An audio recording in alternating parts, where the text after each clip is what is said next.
ഞാൻ ഇന്നിവിടെ ഷെയർ ചെയ്യാൻ പോകുന്നത് എല്ലാ വീട്ടമ്മമാർക്കും തന്നെ നമ്മുടെ ഡെയിലി ലൈഫിൽ യൂസ്ഫുൾ ആവുന്ന കുറേ നല്ല ടിപ്സ് ആൻഡ് ട്രിക്സ് ഒക്കെ കളക്ട് ചെയ്തിട്ടാണ് കേട്ടോ. നമ്മൾ കുറേ സമയമൊക്കെ നിന്ന് കഷ്ടപ്പെട്ട് ചെയ്യുന്ന ജോലികളൊക്കെ സിമ്പിളായിട്ടുള്ള ടിപ്സൊക്കെ യൂസാക്കി കഴിഞ്ഞാൽ നമുക്കത് പെട്ടെന്ന് ചെയ്ത് തീർക്കാനായിട്ട് സാധിക്കും. അങ്ങനെയുള്ള കുറേ നല്ല ടിപ്സാണ് ഇന്നത്തെ വീഡിയോയിൽ ഞാൻ ഉൾപ്പെടുത്തിയിരിക്കുന്നത്. അപ്പോൾ ഇനി നമുക്ക് നേരെ വീഡിയോയിലോട്ട് പോവാം. ഇന്നത്തെ വീഡിയോ എന്ന് വെച്ചാൽ മെയിനായിട്ട് ഉലുവ യൂസ് ചെയ്തിട്ടുള്ള ടിപ്സാണ് കേട്ടോ. അപ്പോൾ ഞാനൊരു ഗ്ലാസ്സിലേക്ക് 2 ടേബിൾ സ്പൂണോളം ഈ ഒരു സ്പൂണിൽ 2 സ്പൂണ് ഞാൻ ഉലുവ ഇട്ട് കൊടുക്കുന്നുണ്ട് കേട്ടോ. എന്നിട്ട് നമ്മൾ നന്നായി ഒന്ന് കഴുകിയെടുക്കുക. ഒന്ന് നന്നായി ഒന്ന് നമ്മൾ കഴുകിയെടുത്തതിന് ശേഷം ഈ ഗ്ലാസ്സിലേക്ക് തന്നെ നമ്മൾ ആ ഒരു ഉലുവ ശരിക്കും അളവ് പറയണമെങ്കിൽ 1 ടേബിൾ സ്പൂണാണ് കേട്ടോ. അപ്പോൾ നമ്മൾ അത് ഈ ഒരു ഗ്ലാസ്സിലേക്ക് നല്ലോണം കഴുകിയതിന് ശേഷം ഇട്ടിട്ട് ഈ ഒരു ഗ്ലാസ്സിൽ ഫുള്ളായി തന്നെ നമ്മൾ വെള്ളം ഒഴിച്ച് വെക്കുന്നുണ്ട്. ഇങ്ങനെ വെള്ളം ഒഴിച്ച് നമ്മൾ ഓവർനൈറ്റ് നമ്മൾ വെക്കുക കേട്ടോ. എന്നതിന് ശേഷം നമ്മൾ രാവിലെ ഈ ഒരു ഇതിന്ന് ആ ഉലുവ മാറ്റിയിട്ട് ആ മേലത്തെ വെള്ളം മാത്രം എടുക്കുക കേട്ടോ. ഈ ഒരു വെള്ളം നമ്മൾ കുടിക്കണമെന്നുണ്ടെങ്കിൽ നമുക്ക് ദഹനത്തിൻ്റെ പ്രശ്നങ്ങളുണ്ടെന്നുണ്ടെങ്കിൽ നമുക്ക് വെറും വയറ്റിൽ കുടിക്കണമെന്നുണ്ടെങ്കിൽ നമുക്ക് നല്ല രീതിയിൽ റിലീഫ് കിട്ടും. അതേപോലെ തന്നെ നമുക്ക് ബ്ലഡിൽ ഷുഗറിൻ്റെ ലെവൽ നമുക്ക് കൺട്രോൾ ചെയ്യാനും കൊളസ്ട്രോൾ നമുക്ക് കൺട്രോൾ ചെയ്യാനും ഒക്കെ അത് വളരെ നല്ലതാണ്. അതുപോലെ തന്നെ നമ്മൾ ശരീരം നല്ല തടിയുള്ളവരാണെന്നുണ്ടെങ്കിൽ മെലിയാൻ ആഗ്രഹിക്കുന്നവരാണെന്നുണ്ടെങ്കിലും അതുപോലെ ഈ ഒരു വെള്ളം കുടിക്കുകയാണെന്നുണ്ടെങ്കിൽ നമുക്ക് നല്ലപോലെ തന്നെ മെലിയാനും ഒക്കെ നമുക്ക് വളരെ നല്ലതാണ് കേട്ടോ. നമ്മളത് കുടിക്കാനായിട്ട് യൂസ് ചെയ്യാൻ വേണ്ടിയിട്ടാണ് നമ്മൾ വെള്ളം ഒഴിച്ചിട്ടുണ്ടായിരുന്നത്. അല്ലെങ്കിൽ നമ്മൾ 1 സ്പൂൺ ഉലുവ ഇട്ടിട്ട് അതിലേക്ക് ആ ഒരു ഉലുവ മുങ്ങി നിൽക്കുന്ന രീതിയിൽ കുറച്ച് പാൽ ഒഴിച്ചു കൊടുക്കുക കേട്ടോ. പാലോ അല്ലെങ്കിൽ തൈരാണെന്നുണ്ടെങ്കിൽ തൈര് ഒഴിച്ചു കൊടുത്താലും മതിയാവും കേട്ടോ. എന്നിട്ട് അതിലിരുന്ന് കുതിർന്നിട്ട് അങ്ങനെ നമ്മൾ മിക്സിയുടെ ജാറിലിട്ടിട്ട് അരച്ചെടുക്കണം എന്നുണ്ടെങ്കിൽ അങ്ങനെ അരച്ചെടുക്കാം. ഇപ്പോൾ നമ്മൾ ഈ ഒരു വെള്ളം മാറ്റിയതിന് ശേഷം നമ്മൾ വെള്ളം കുടിക്കാനായിട്ടാണ് നമ്മൾ വെള്ളം എടുത്തിരിക്കുന്നത്. പിന്നെ നമ്മൾ ഈ ഒരു മിക്സിയുടെ ജാറിലേക്ക് കുറച്ച് പാൽ ഒഴിച്ചു കൊടുക്കുന്നുണ്ട് കേട്ടോ. പാൽ ഒഴിച്ചു കൊടുത്തിട്ട് നമ്മളതിനെ നന്നായി ഒന്ന് അരച്ചെടുക്കുക. നമ്മൾ പാലൊഴിക്കുമ്പോൾ കാച്ചാത്ത പച്ച പാൽ ഒഴിക്കുകയാണെന്നുണ്ടെങ്കിൽ കുറച്ചും കൂടെ നല്ലതാണ് കേട്ടോ. എന്നിട്ട് നമ്മളത് ഫൈൻ പേസ്റ്റായിട്ട് തന്നെ നമ്മളതിനൊന്ന് അരച്ചെടുക്കുന്നുണ്ട്. അരച്ചെടുത്ത് നമ്മളതിനൊരു വേറൊരു പാത്രത്തിലേക്ക് മാറ്റാം കേട്ടോ. ഇങ്ങനെ നമ്മൾ കുറച്ച് ബോക്സിലാക്കിയിട്ട് ഫ്രിഡ്ജിൽ വെക്കുകയാണെന്നുണ്ടെങ്കിൽ ഫ്രിഡ്ജിൽ വെക്കാം. അല്ലെങ്കിൽ നമ്മൾ ഉലുവ പൊടിച്ചിട്ട് നമ്മൾ ഉലുവ വെയിലത്ത് വെച്ച് ഒന്ന് ഉണക്കിയിട്ട് ഒന്ന് പൊടിക്കുക.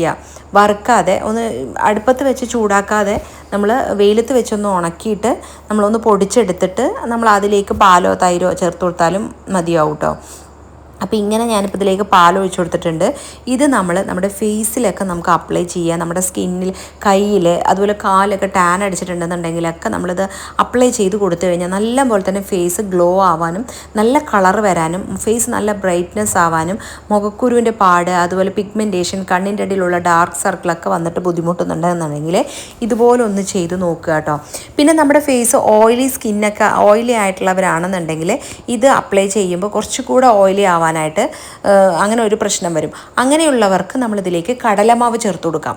ഇപ്പോൾ ഈ ഒരു ഉലുവയിലേക്ക് കുറച്ച് കടലമാവും അതുപോലെ വേപ്പിൻ്റെ പൊടി ഉണ്ടെന്നുണ്ടെങ്കിൽ വേപ്പിൻ്റെ പൊടിയോ നമ്മൾ ചേർത്തിട്ട് നമുക്ക് അപ്ലൈ ചെയ്യാം. വേപ്പിൻ്റെ പൊടി ഇല്ല എന്നുണ്ടെങ്കിൽ കടലമാവ് ചേർത്തിട്ട് നമ്മൾ അപ്ലൈ ചെയ്യണമെന്നുണ്ടെങ്കിൽ ഓയിലി സ്കിന്നൊക്കെ ഉള്ളവർക്ക് പ്രോബ്ലം ഇല്ല കേട്ടോ. അപ്പോൾ നല്ല ഫേസ് ഗ്ലോ ആവാനും ഇപ്പോൾ നമ്മുടെ വീട്ടിൽ എന്തെങ്കിലുമൊക്കെ ഫംഗ്ഷൻ വരണുണ്ടെന്നുണ്ടെങ്കിൽ നമ്മൾ ഒരാഴ്ച മുമ്പ് ഇതുപോലെ കണ്ടിന്യൂസ് ആയിട്ട് നമ്മൾ അപ്ലൈ ചെയ്യണമെന്നുണ്ടെങ്കിൽ നമ്മൾ ഫേഷ്യൽ ചെയ്ത പോലെ തന്നെ നമ്മുടെ സ്കിന്നും നമ്മുടെ ഫേസൊക്കെ നല്ല ഗ്ലോ ആവും കേട്ടോ. അതുപോലെ നല്ല കളർ വരാനും ഒക്കെ ഹെൽപ്പാകും. ഇപ്പോൾ നമ്മളിത് കയ്യിൽ അപ്ലൈ ചെയ്തു, ഒരു കയ്യിൽ അപ്ലൈ ചെയ്തു, അപ്പോൾ ആ ഒരു കൈൻ്റെ രണ്ടിൻ്റെയും കളർ വ്യത്യാസം നിങ്ങൾക്ക് കാണുമ്പോൾ തന്നെ അറിയും. നല്ല സോഫ്റ്റ് ആവുകയും നല്ല സ്മൂത്ത് ആവുകയും ഒക്കെ ചെയ്യും കേട്ടോ. അപ്പോൾ നിങ്ങൾ ഇതുപോലെ ഒന്ന് ട്രൈ ചെയ്ത് നോക്കുക.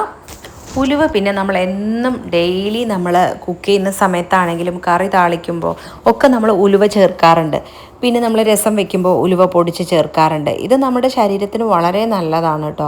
പിന്നെ അതുപോലെ തന്നെ നമുക്ക് മൂത്രച്ചൂടൊക്കെ വന്നപ്പോൾ ചൂട് അനുഭവപ്പെടുന്ന സമയത്ത് പുറത്തൊക്കെ വെയിലത്തൊക്കെ പണിയെടുക്കുന്നവരാണെന്നുണ്ടെങ്കിൽ അവർക്ക് മൂത്രച്ചൂട് വരാനൊക്കെ സാധ്യതകളുണ്ട്. അങ്ങനെ വരുന്ന സമയത്ത് നമ്മൾ ഈ ഉലുവ നന്നായി ഒന്ന് കഴുകിയിട്ട് ഇപ്പോൾ ഒരു 1/4 സ്പൂണോളം ഉലുവ നമ്മൾ വായിലിട്ടിട്ട് അങ്ങനെ ഇട്ട് തന്നെ നമ്മളതൊന്ന് കഴിക്കുകയാണെന്നുണ്ടെങ്കിൽ കുറേ സമയം ഇടുമ്പോൾ നമ്മളൊന്ന് കടിച്ച് അങ്ങനെ ഇറക്കുകയാണെന്നുണ്ടെങ്കിലും നമുക്ക് ആ ഒരു മൂത്രച്ചൂട് മാറാനും ഒക്കെ ഈ ഒരു ഉലുവ വളരെ നല്ലതാണ് കേട്ടോ. അപ്പോൾ നിങ്ങൾ ഇതുപോലെ ഒന്ന് ട്രൈ ചെയ്ത് നോക്കുക. ഇനിയിപ്പോൾ അടുത്തതായിട്ട് ഞാനൊരു മാങ്ങ എടുത്തിട്ടുണ്ട് കേട്ടോ. ഒരു പച്ച മാങ്ങയാണ് എടുത്തിരിക്കുന്നത്. നമുക്കതിന് വളരെ കുഞ്ഞതാക്കി നമ്മളൊന്ന് കട്ട് ചെയ്തെടുക്കാം കേട്ടോ. കുറച്ച് വലിപ്പം പോലും ഇല്ലാതെ കുഞ്ഞതാക്കി നമ്മളൊന്ന് കട്ട് ചെയ്തെടുക്കാം. അപ്പോൾ നിങ്ങളൊരു ചാനൽ ആദ്യമായി കാണുന്ന കൂട്ടുകാരാണെങ്കിൽ സബ്സ്ക്രൈബ് ചെയ്യാതെ കാണുന്ന കൂട്ടുകാരുണ്ടെങ്കിൽ ഒന്ന് സബ്സ്ക്രൈബ് ചെയ്ത് സപ്പോർട്ട് ചെയ്യണേ. അതേപോലെ തന്നെ അതിൻ്റെ തൊട്ടടുത്ത് കാണുന്ന ബെല്ലൈക്കണിൽ ഓളുന്ന ബട്ടൺ കൂടി എനേബിൾ ചെയ്താൽ മാത്രമേ ഞാനിടുന്ന വീഡിയോസിൻ്റെ നോട്ടിഫിക്കേഷനൊക്കെ നിങ്ങൾക്ക് കൃത്യമായി തന്നെ കിട്ടുകയുള്ളൂ കേട്ടോ.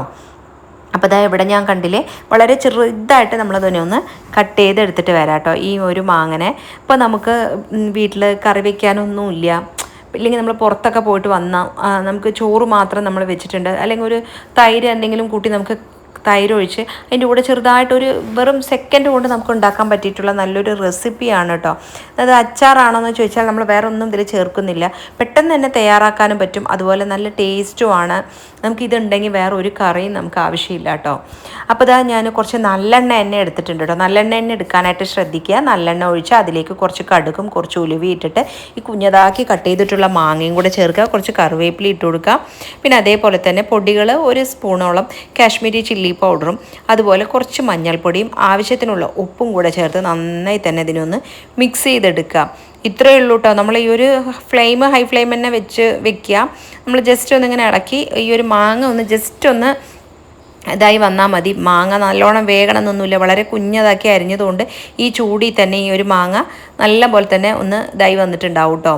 അപ്പോൾ ഈ ഒരു മാങ്ങ ഉണ്ടെന്നുണ്ടെങ്കിൽ, ഈ ഒരു കറി ഉണ്ടെങ്കിൽ ഇത്രയേ ഉള്ളൂ, പെട്ടെന്ന് നമുക്ക് തയ്യാറാക്കാം. നമുക്ക് ഫ്ലെയിം ഓഫാക്കി കൊടുക്കാം. ഈ ഒരു കറി ഉണ്ടെന്നുണ്ടെങ്കിൽ നമുക്ക് പിന്നെ വേറെ ഒന്നും തന്നെ ചോറിന് വേണ്ട കേട്ടോ. നല്ല ടേസ്റ്റാണ്, നമുക്ക് പെട്ടെന്ന് തയ്യാറാക്കാനും പറ്റും. ലഞ്ച് ബോക്സിലൊക്കെ കുട്ടികൾക്ക് ആക്കാൻ ഒക്കെ ഇത് വളരെ നല്ലതാണ് കേട്ടോ. അപ്പോൾ നിങ്ങൾ ഇതുപോലെ ഒന്ന് ട്രൈ ചെയ്യുക. ഇനിയിപ്പോൾ നമ്മളിത് ഒരു 3 പഴം എടുത്തിട്ടുണ്ട് കേട്ടോ, നേന്ത്രപ്പഴം. ഇപ്പോൾ നമ്മുടെ കയ്യിലൊക്കെ പഴം വാങ്ങിച്ചു, അത് കറുത്ത് പോയി, നമ്മളതിനവിടെ കറുത്ത് പോയി. കുട്ടികൾക്ക് ഇങ്ങനെയുള്ള കളർ വന്നാൽ പോലും ചില മക്കൾ കഴിക്കില്ല, ഒരു കറുപ്പായി എന്നും പറഞ്ഞിട്ട്. അപ്പോൾ ഇങ്ങനെ വരുമ്പോൾ കഴിക്കാതിരിക്കുന്ന പഴം ഉണ്ടെന്നുണ്ടെങ്കിൽ നമ്മളിതിനതുപോലെ നമ്മൾ നേരത്തെ മാങ്ങ കട്ട് ചെയ്ത പോലെ തന്നെ വളരെ കുഞ്ഞതാക്കി ഞാൻ അവിടെ നിന്ന് കട്ട് ചെയ്തിട്ടുണ്ട്. ഇനി ഒരു പാൻ അടുപ്പത്തേക്ക് വെച്ച് അതിലേക്ക് കുറച്ച് നെയ്യ് ഒഴിച്ചു കൊടുക്കുക കേട്ടോ. എന്നിട്ട് നമ്മൾ ഈ ഒരു കട്ട് ചെയ്ത് വെച്ചിരിക്കുന്ന നേന്ത്രപ്പഴവും കൂടെ നമ്മൾ അതിലേക്ക് ചേർത്തിട്ട് നന്നായി തന്നെ ഒന്ന് വഴറ്റിയെടുക്കുക. ഫ്ലെയിം ഹൈയിൽ വെച്ച് തന്നെ നമ്മളൊന്ന് ഇളക്കുക കേട്ടോ. അപ്പോൾ നന്നായി ഇതൊന്ന് വഴറ്റിയെടുക്കുക കേട്ടോ. കുറേ സമയമൊന്നും വേണ്ട, നമ്മൾ ഹൈ ഫ്ലെയിമിൽ വെച്ചിട്ട് നമ്മൾ ജസ്റ്റ് ഒന്ന് ഇളക്കുമ്പോഴേക്കും തന്നെ ഇത് നമ്മൾ ഒന്ന് നന്നായി ഒന്ന് വഴറ്റി കിട്ടും. അതിനുശേഷം പിന്നെ നമ്മളിതിലേക്ക് കുറച്ച് ശർക്കര ചേർത്ത് കൊടുക്കുന്നുണ്ട് കേട്ടോ. അപ്പോൾ ഞാൻ ഒരളവ് പറയണമെന്നുണ്ടെങ്കിൽ 120 ml കപ്പിൽ നമ്മൾ ശർക്കര എടുത്ത് ഉരുക്കി ആ ഒരു അളവാണ് നമ്മളിതിലേക്ക് ചേർത്ത് കൊടുക്കുന്നത്. നമ്മൾ ഓൾറെഡി ഇവിടെ നമ്മൾ ശർക്കരയൊക്കെ ഉരുക്കി അരിച്ച് നമ്മൾ കുറച്ച് ബോക്സിലാക്കിയിട്ട് ഫ്രിഡ്ജിൽ വെച്ചിട്ടുണ്ടായിരുന്നു, കണ്ടില്ലേ. അപ്പോൾ ഫ്രിഡ്ജിൽ വെച്ചതുകൊണ്ട് ചെറുതായിട്ടൊന്ന് കട്ടിയായിട്ടുണ്ട്. അപ്പോൾ അതിൽ നിന്ന് നമ്മൾ കുറച്ച് എടുത്തിട്ട് ഈ ഒരു പഴത്തിലേക്ക് ചേർത്തിട്ട് നമ്മളൊന്ന് ഇളക്കി കൊടുക്കുക. ഇളക്കി കൊടുക്കുമ്പോഴേക്കും തന്നെ ഈ ഒരു ശർക്കര നന്നായി ഒന്ന് മെൽറ്റായി കിട്ടും. പിന്നെ നമ്മൾ ഒരു തേങ്ങ മുറി മുഴുവനായി തന്നെ ചിരവിയത് നമ്മളിതിലേക്ക് ചേർത്ത് കൊടുത്തിട്ട് ഇത് 3ഉം കൂടെ ചേർത്ത് നമ്മളിതിനൊന്ന് ഇളക്കിയെടുക്കുക കേട്ടോ. ഇളക്കി അതിലിപ്പോൾ ശർക്കരയുടെ ഒരു നനവ് നല്ലോണം വെള്ളം പോലെ വന്നിട്ടുണ്ടെന്നുണ്ടെങ്കിൽ കുറച്ച് സമയം കൂടെ വെച്ചിട്ട് അതിനൊന്ന് ഡ്രൈ ആക്കി എടുക്കണം, അത്രയേ ഉള്ളൂ കേട്ടോ. എന്നിട്ട് നമ്മളിതിനെ ഇതുപോലെ ഒന്ന് ഇതുണ്ടാക്കാം. മെൽട്ടായി വരുന്നുണ്ട്, മെൽട്ടായി വന്നിട്ട് കുറച്ച് സമയം കൂടെ ഇളക്കി കൊടുക്കുമ്പോഴേക്കും അത് കറക്റ്റായി സെറ്റായിക്കോളും. എന്നിട്ട് നമുക്ക് ഫ്ലെയിം ഓഫാക്കി കൊടുത്ത് അത് മാറ്റി വെക്കാം കേട്ടോ. ഇനി നമ്മളൊരു വേറൊരു പാത്രത്തിലേക്ക് 1 കപ്പ് അളവിൽ ഈ ഒരു പാത്രത്തിൽ ഒരു പാത്രത്തോളം തന്നെ വറുത്ത അരിപ്പൊടി എടുത്തിട്ടുണ്ട്. അതിലേക്ക് കുറച്ച് ഉപ്പും കൂടെ ഇട്ടിട്ട് നമ്മളിത് ഇതുപോലെ ചുടുവെള്ളം ഒഴിച്ച് നമ്മൾ നന്നായി ഒന്ന് വാട്ടിയെടുക്കുന്നുണ്ട് കേട്ടോ. എന്നിട്ട് നമ്മളിത് കൗണ്ടർ ടോപ്പിൽ വെച്ചിട്ട് നമ്മളിതിനെ നന്നായി ഒന്ന് കുഴച്ചെടുക്കാം. ഇത് ഒരുപാട് സമയം പത്തിരിക്കൊക്കെ നമ്മൾ കുഴയ്ക്കുന്ന പോലെ ഒരുപാടൊന്നും കുഴയ്ക്കേണ്ട. നമ്മൾ ജസ്റ്റ് വെള്ളം കുറച്ചും കൂടെ കൂടുതൽ ചേർത്തിയിട്ടാണ് നമ്മളിതിനൊന്ന് കുഴച്ചെടുത്തിരിക്കുന്നത്. ഈ ഒരു പരുവത്ത് നമുക്കിതൊന്ന് കുഴഞ്ഞ് കിട്ടിയിട്ടുണ്ട്. ഇനി നമ്മൾ വാഴ ഇല എടുത്തിട്ടുണ്ട് കേട്ടോ. വാഴ ഇല എടുത്ത് ഇതുപോലെ ഒന്ന് കട്ട് ചെയ്ത് ഈ ഒരു ലെവലിൽ കട്ട് ചെയ്തിട്ട് നന്നായി ഒന്ന് കഴുകുക. നന്നായി ഒരു 5-6 വട്ടം കഴുകിയിട്ട് വെള്ളത്തിട്ട് വെച്ചിട്ട് നന്നായി ഒന്ന് കഴുകിയെടുത്തതാണ് കേട്ടോ. എന്നിട്ട് നമ്മളിതാ ഇതിൽ ഈ വീഡിയോയിൽ കാണുന്ന പോലെ നമ്മൾ ഈ ഒരു കൈ കൊണ്ട് തന്നെ ഒരു വലിയൊരു ബോളാക്കിയിട്ട് ഇതുപോലെ പരത്തി കൊടുക്കുക. നമ്മൾ നേരത്തെ ഫില്ല് ചെയ്ത് വെച്ചിരിക്കുന്ന ആ ഒരു കൂട്ടുണ്ടല്ലോ, അത് ഇതുപോലെ വെച്ചിട്ടൊന്ന് മടക്കി കൊടുക്കുക കേട്ടോ. ഇപ്പോൾ നമ്മൾ ഇലയാടയാണ് ഉണ്ടാക്കുന്നത്. സാധാരണ ഇലയാട ഉണ്ടാക്കുന്നതിനേക്കാളും ഇതൊരു പ്രത്യേക ടേസ്റ്റാണ് കേട്ടോ. ഇങ്ങനെ പഴമൊക്കെ ഉള്ളത് കാരണം നോർമലായിട്ടുള്ളതിനേക്കാളും നല്ല അടിപൊളി ടേസ്റ്റ് ആയിരിക്കും. ഇപ്പോൾ കറുത്ത പഴമൊക്കെ ഉണ്ടെന്നുണ്ടെങ്കിൽ നിങ്ങൾ ഇതുപോലൊന്ന് ട്രൈ ചെയ്ത് നോക്കുക. അപ്പോൾ ഈ ഒരു രീതിയിൽ തന്നെ നമ്മൾ ചക്ക വരട്ടിയത്, ചക്കയൊക്കെ നമ്മൾ ചക്ക സീസണൊക്കെയാണ് വരട്ടി വെച്ചിട്ടുണ്ടെന്നുണ്ടെങ്കിൽ അതും നമുക്ക് ഇതുപോലെ ചേർക്കാം. അതിലേക്ക് തേങ്ങ മിക്സ് ചെയ്തിട്ട് നമ്മൾ ഈ ഒരു രീതിയിൽ നമുക്ക് ചെയ്ത് കൊടുക്കാവുന്നതാണ് കേട്ടോ. അപ്പോൾ ഇത് നമ്മൾ നോർമലായിട്ട് ഉണ്ടാക്കുന്നതിനേക്കാളും ഒരു കുറച്ചും കൂടെ വെറൈറ്റിയാണ്, അതുപോലെ നല്ല ടേസ്റ്റുമാണ്. അപ്പോൾ നിങ്ങൾ ഇതുപോലെ ഒന്ന് ട്രൈ ചെയ്യുക. അപ്പോൾ ഇന്നത്തെ വീഡിയോസിൽ ഏതെങ്കിലും ഒരു ടിപ്സ് യൂസ്ഫുള്ളായി തോന്നിയിട്ടുണ്ടെന്നുണ്ടെങ്കിൽ വീഡിയോയ്ക്ക് ലൈക്ക് ചെയ്യുക, ഷെയർ ചെയ്യുക. അതുപോലെ നിങ്ങളുടെ ഫ്രണ്ട്സ് ആൻഡ് റിലേറ്റീവ്സിനൊക്കെ ഒന്ന് ഷെയർ ചെയ്യുക. അതുപോലെ വീഡിയോയ്ക്ക് നല്ല നല്ല കമൻറ്റ് ഇടുക കേട്ടോ. നിങ്ങളുടെ നല്ല നല്ല കമൻറ്റ് വായിക്കുമ്പോഴാണ് എനിക്ക് ഇനിയും വീഡിയോ ഇടാനുള്ള പ്രചോദനം കൂടിയാവുന്നത്. പിന്നെ ഇതേപോലെ നല്ലൊരു വീഡിയോയിൽ കാണുന്നത് വരേക്കും ബൈ.